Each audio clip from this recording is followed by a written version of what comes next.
Hello, welcome back. To another episode of the Drunken Tarrasque podcast. Where's my alcohol? Hold my beer. Well, I can't get you more alcohol if you've already got a beer, but I Touche. shall hold it the same. Touche. But today we're going to talk about something that's probably going to get some panties in a twist. Oh boy. See, you already gendered it, Mike. You're Uh, already in trouble. oh, bite my fuzzy ass.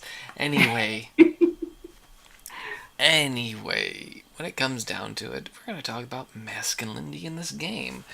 Well, such a touchy subject that no one wants to talk about, and Well, oh god, the best way to start talking about this is that people too often say, well, this game is, oppressive to women or something like that, or because there's just not enough women who play. And I think it's not that. I think it's just a difference in interests. And I think the average woman is not interested in D&D. Let's just be frank with that. There's really nothing you could do to D&D that I think that would make most women interested in it. You just either are or you're not. mm-hmm. Well, one of the bigger things is that you got to remember D&D specifically, and a lot of the tabletops can trace its lineage to tabletop war gaming, which again, if you still actually look at it, is highly populated by males, very numbers generated, and has a completely different playstyle. And this is the other thing that bothers me when they talk about trying to make it more inclusive is that they're not respecting the inherent masculinity that comes with this style of play, which is inherently from it, but also the masculine styles of play with men and masculine styles with women. And oh god, that opens up a can of worms because yes, boys and girls role play differently in these games, no matter what you want to say. And you can see that style quickly and easily, especially when you have gender swapping characters.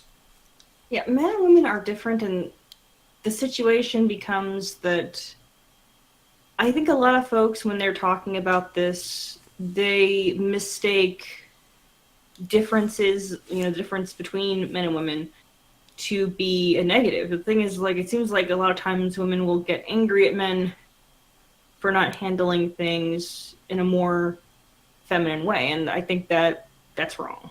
At least that's just my opinion, and I think that would probably be like 95% of everything or most of the issues that women have with games like D&D or things that are typically male spaces or typically male interests. They get angry at them because they're not built for them.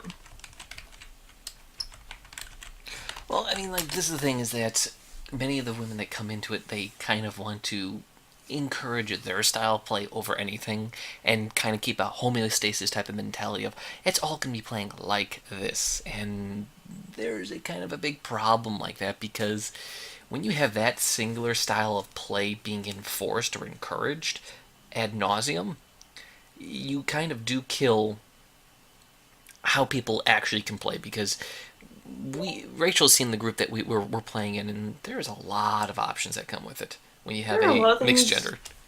Yeah, there's a lot of different things that happen that are going to be different from table to table, and there's just really no denying the fact that this game is, or the tabletop games in general, are typically they're typically male driven, and they're driven by male interests. And I suppose it can be very difficult for women to try and navigate this kind of a hobby. And I understand that there's a lot of frustration with that. But I don't think that there's really much that you can do to even change the game to suit that. Mm-hmm. Because like I said before, what ends up happening then is you just lose all of your male base. Exactly. And you're still going to have just about the same small amount of women Mm-hmm. that are interested as before. So it's like that's the conundrum I think that a lot of these people have when they're trying to be gender inclusive with D&D. I mean, there are things you can do. You can be more open to feminine styles of play, or you can allow for there to be more of those opportunities for the women in your game to be able to engage in the ways that make them the happiest. But I mean, when you get down to it, I mean, it's ultimately a game with math and wait and dice and killing things that don't exist. Here's one of the other things that with the respecting of the masculine nature of this game, and it's very much the different play styles. And traditionally, I do see most male players, most, not all, they play very aggressively in their handling of situations. Problems arise and all that comes with it. And that is kind of a big thing that people need to understand is that when you do that, when you try to push one side, you start noticing the different things that happen. Like one of the bigger pushes recently have been narrative pushes, and yeah, a lot of women like narrative in their game equally as much as guys, but in a different way. And this has really been the crux of a big problem. I think a big split in the hobby is that they're not respecting a guy's way of telling a story, the narrative that comes with guys playing. And as you could, Rachel can attest to how our campaign has been going in a really interesting way. Sorry, I was muted.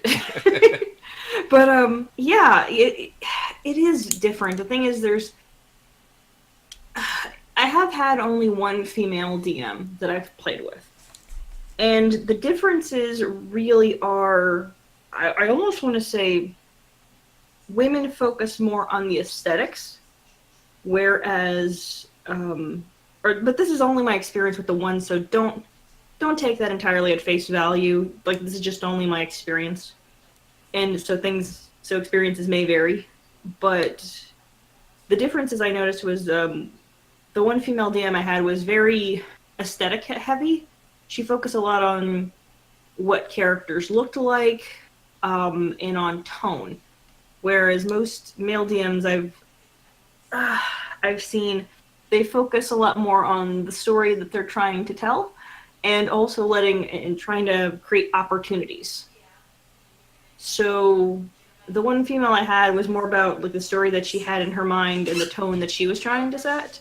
Whereas the male DMs I've had have been more about, like I said, creating opportunities, or at least the good ones that I've had. They're more about creating opportunities than trying to just, like I said, force feed you a tone or force feed you aesthetics. So yeah, there you are. Well again, this is just the predominant leanings. Again, this is what I've noticed as a whole, also myself, and this is where we've recently had this concern of the narrative, the stories you tell, and I'm going to be honest, it's the most eye-rolling stuff, mainly because they're not respecting styles of play. It's you're taking the style. It's in vogue. Let's do it regardless. Because when you actually respect a masculine narrative, how the games are played, you're going to get a lot better stories. And this is not saying women can't do it. Let me be clear, or female stories can't be done. It's just that Rachel can attest that the focus is different. Yeah, the focus is completely different. The focus is entirely different. Men are more focused on competition and handling things physically and putting somebody in mortal danger, whereas women are not so much focused, or at least I'm not particularly focused on competing with anybody when I'm playing a game. I'm more focused on the fun and building my character and telling their story. I'm not interested in a measuring contest, but sometimes it gets like that with guys in the game, and it can actually be healthy because it can drive the story forward. But if you're a female DM, or if you have a female DM and she's not putting enough, I would say, danger in front of you, or well, I would say on the physical. I was going to say putting masculine elements into it, which again she's not is needed. focusing on the physical, and it's easy to do that if you're a woman who has never been in a fight before. It's going to be rather difficult for you to describe what that's going to be like.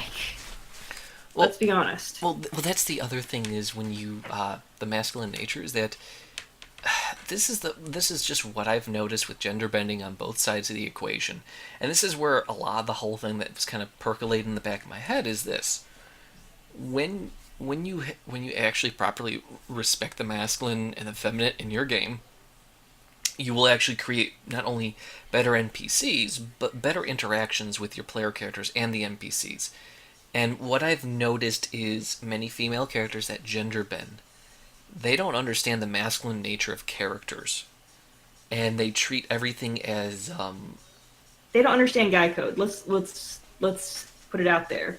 And the result of that is that to any guy who's watching, some of their behavior is going to come off as there are things you can do as a woman that will sometimes be excused. Whereas if you're a guy and you do it, you seem like a gigantic asshole. well, it's not even. Here's the other thing: it's not even just gigantic asshole. A player we had, essentially, she threw a hissy fit, and it did essentially destroy the game. But it boiled down to is she did everything that a guy should never do, and the moment consequences came her way, the whole game was ended because of irreconcilable differences between of how the result should have been. And Irreconcilable differences. yes, irreconcilable differences. I'm having a horrible Well, time. the situation becomes that if you give a female player the kinds of consequences that a male character would ordinarily have, you may or may not have some issues at your table. Some. That's okay, a lot of issues, and there, like I said, there are differences, and people treat men and women differently. And if you're going to gender bend, you have to be prepared a little bit for that to happen, because that is the decision that you're making as a player to play that character. But oftentimes, what I've seen is that people just kind of dance around it and don't want and don't address it, and Mm-hmm. mainly because they really do want to cater to the people who, maybe they're gay, maybe they're trans or something like that. But You create worse stories in the long term for that. the thing Like, is, the folks that we've met who have been like that, they don't want any kind of special treatment, and I haven't seen mm-hmm. them demand any kind of special treatment in that respect. They get treated the Is it? way that you would ordinarily, Mm-hmm. yeah, like anybody else at the table. Well, and this is one of the things. This is the subtle sides when you understand sexual dimorphism and male and female relations and stuff like this. Because one of the biggest things, and this is kind of at least for me why you have to understand the masculine nature of things, is that when if you're gender bending as a woman and you're playing a male character and you're becoming hyper aggressive or aggressive towards another male character, you have to realize one very important concept. When you are being aggressive with a guy, you have to remember the threat of violence is always on the table. With women, it's not always on the table, but when you're doing that, the threat of violence is always on the table. You can't run away from that concept. It's of something very big, something very important when you understand and respect masculinity. There's a point of which if you push beyond, it's going to get physical.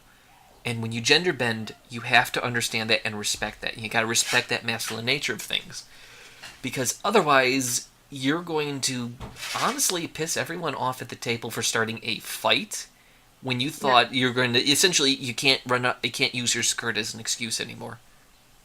Well, and I think I know why there are some women who do gender bend, and I think it's because they feel as though that they, as women, cannot play a character that has the kind of um, visible power that they would like to be able to see in the game. They would like to, because that's the fantasy. They would like to be able to express the kind of visible power that men have. However, what I have noticed is like far too often when I see women gender bend in games, they sort of do a stereotype of men, and so they don't understand why or like, the nature of that visible power. They don't understand what's behind it. There's thought behind it, and so often they just kind of seem like a sociopath. But I think Okay. that's often what happens. No, I think that's often what happens with women is that they don't understand that very oftentimes there are thoughts there are emotions, they're just expressed differently. So, do you want to speak upon that? Like, you want to talk about your feelings? Oh, fuck you on the fucking feelings bit. No, this is the big thing when it comes down to it. When there's a joke about the guy Cole being brought up always, but this is kind of one of the bigger problems with when you try to tackle this, because no one really wants to acknowledge the downright universal aspects of the differences between male and female. And in a game, I know everyone wants to play it as a fantasy and say it's a fantasy world, and I'm sorry, that's not how things work. This is why, again, the guy code is very much the understanding of if you push too hard, I'm pushing in your shit. And many girls, when they do this stuff, they don't understand that. And if they push, they don't understand why an NPC responded the way they did. And this is the downside when you actually don't properly respect masculinity. Because you start seeing someone becoming aggressive as immediate threat response. And you cannot, when you gender bend, you actually have to put yourself in the mind of the character. And many people, when you don't respect masculinity and femininity, you no longer put yourself in that character's or a character's place. And this really will take back away from the quote unquote storytelling that so many of these people want to talk about and push. Yeah. And yeah, well, that's the other thing. It's like when you want that story, you got to realize some of these stories are not going to come away the way you want, and you're going to have to learn how to deal with that. And again, that's what I've noticed with actual masculine styles of storytelling. It leans to simulations to here's the consequences. How are you going to handle it? And a lot of the more feminine style of playing comes down to we're going to do a collaborative story and we're all going to be happy. And that style has always left a bitter taste in my mouth. Because how you were Well, describing that woman that ran your game about, it's like it was literally all this substance, a style over substance of the feels and how this looks and how this tastes and. it was more about, like I said, Mm-hmm. tone and what everything looks like was how she would sort of set up for things. That was her shtick. And I think that it's probably something also shared by other female DMs, but like I said, experiences may vary. But I think we also need to tackle the elephant in the room, which is that when you are a female and you are gender bending, um, you're and there are other males that are in the game. If we're being realistic, they're still treating you like a woman Mm-hmm. most of the time. If you were to actually get treated, if your male character was to actually get treated by a man, your experience would probably be not so great. But luckily for you, you probably are at a table with a bunch of men who are really dedicated to trying getting you into the hobby. So kudos to them. like, but the reality is, it's like you're still very likely getting treated nicer than other male characters Mm-hmm. are. And I understand that that can be frustrating, but it's just the truth. But I think we should get down to the nitty gritty of all of this. I did read an article. I think it was in the Mary Sue. Oh, okay. Yeah, I know which Um, one. and yeah, there's a couple of these things. Like there's an article ever so often. I want to say almost every other week or so that'll come out in these publications for D&D or tabletop, talking about toxic masculinity and talking about um, women's role in the game and how it's hostile to women and everything like that. And this particular article, I can't remember the name of it for the life of me, but it was saying something like how women are ushering in the Renaissance, a new Renaissance for D&D. And I Hmm. thought to myself, that's a baffling statement.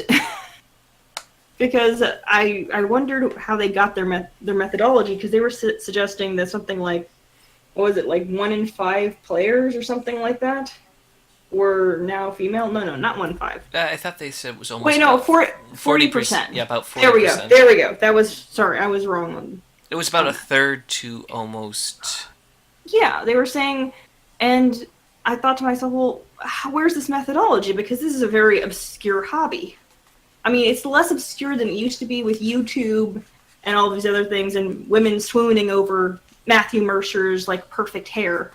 But how do you have all of these numbers? And if you're getting this data, how do you know that the women are still continuing to stay within the hobby? Like, how are you getting this reliable data? Like, what's your sample size? None of that is discussed. It's like an estimated 40%. Mm-hmm. I think that's a little bit too kind. But what they were trying to say is that by women getting involved, there has been a revitalization of the hobby, and more people are buying it than ever before. But somebody getting curious and buying a book is not the same thing as spending years invested in the hobby. And so we need to think about whether or not this is just sort of a little bit of a blip or if these women are here to stay. And I don't think the game is hostile to women in general. I think it's hostile to specific kinds of women.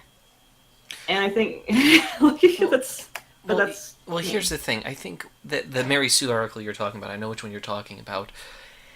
That line of women are leading the resurgence of a renaissance of D&D. Honestly, it's from the Mary Sue, so okay, you already know it's going to be overly pro-female.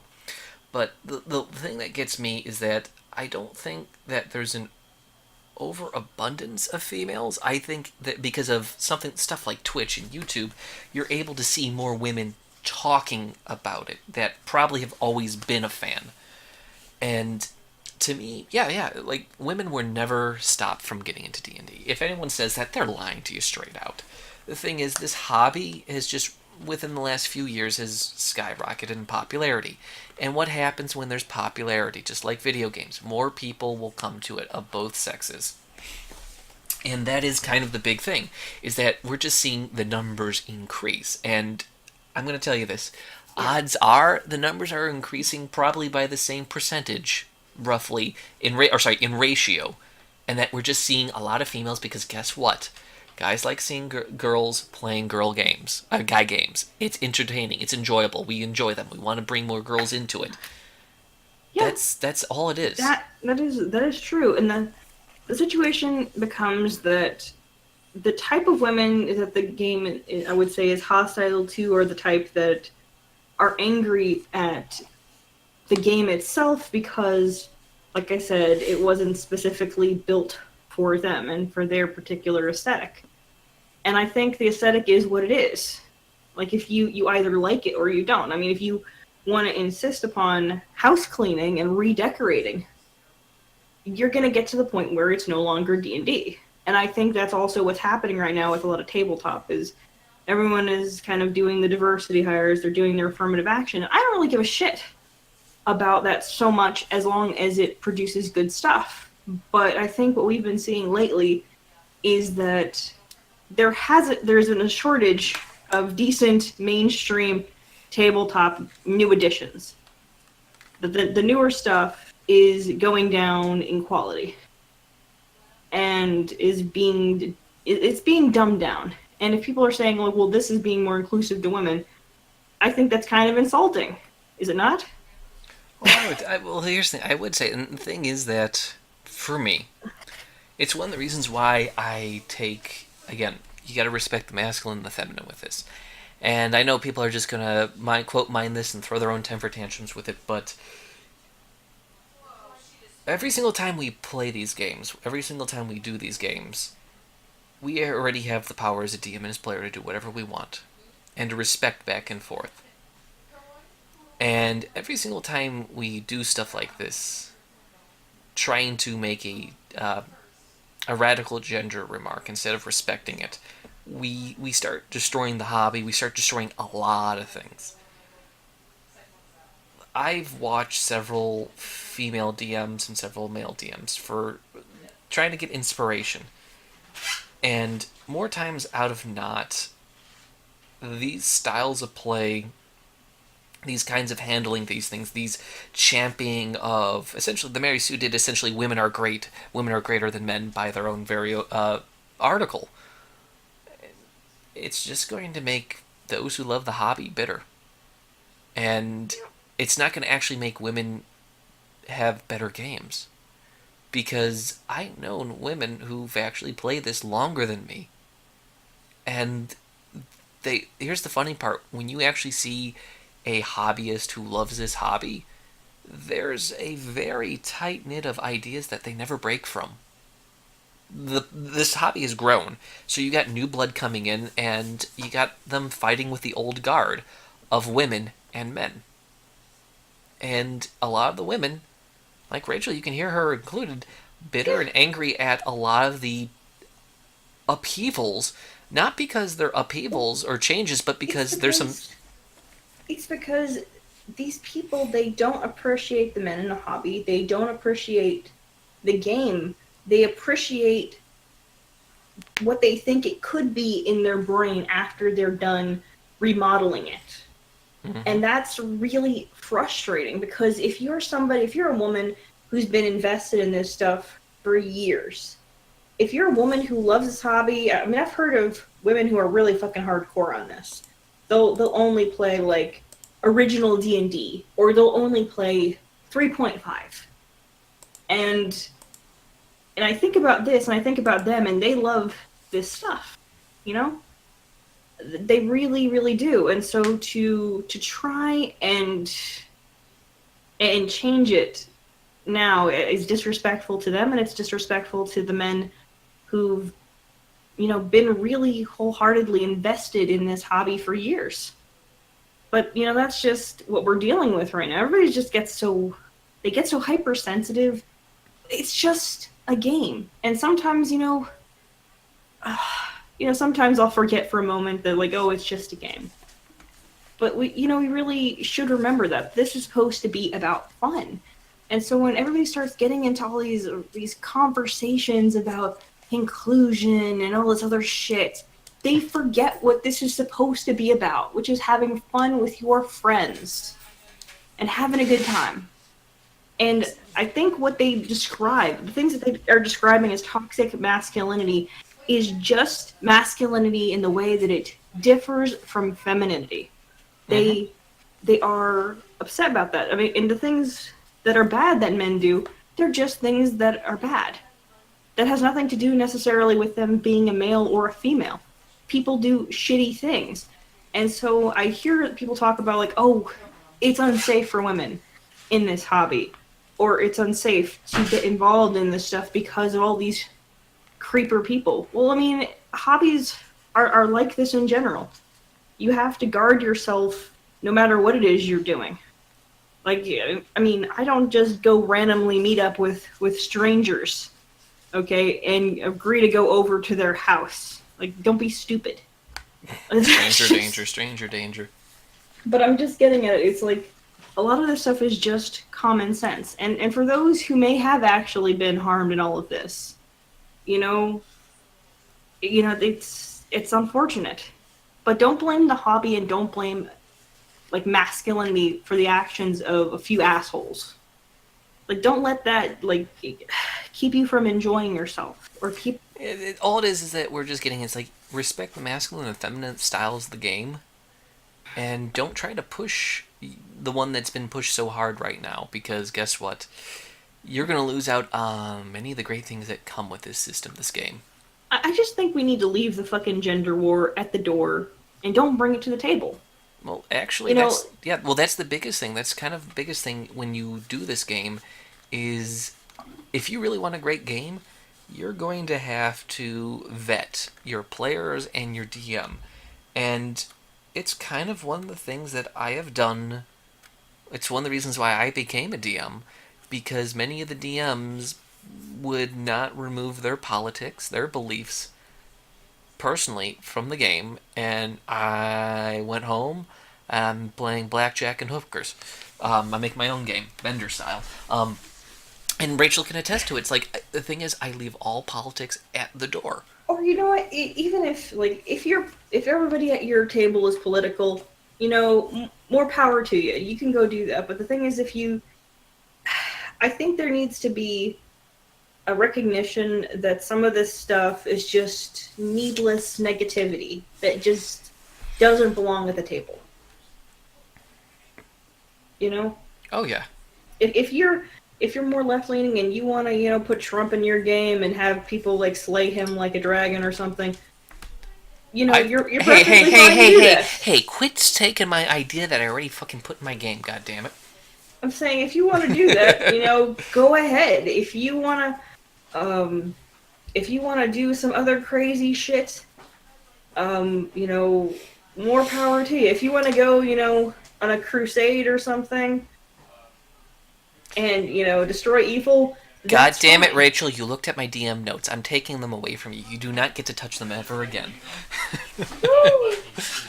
But But yeah, that's what I'm saying. It's like that's the beauty of customized games like this. I think we've gone on ranted for long enough. mm-hmm. I think we need to close our shop. Like the last episode was equally this long. Anyway, thank you for joining us. Just remember, respect the masculine, respect the feminine, and if you hear a DM going the narrative, the story in a very genteel way, I, The I, bullshit. no, not. Here's the thing. Yes, I do believe that, but here's the thing. I dare you guys to go for the more aggressive style, the more masculine style, and see how that goes. Not for one session, but for a good long time, because I think it will actually give you a really enjoyable game that It creates will, opportunities. well, not just create opportunities, but will leave memories within you that you will tell to not only later players, but I don't doubt you'll share with your kids in the future. Thank you for listening, guys. Night. Right?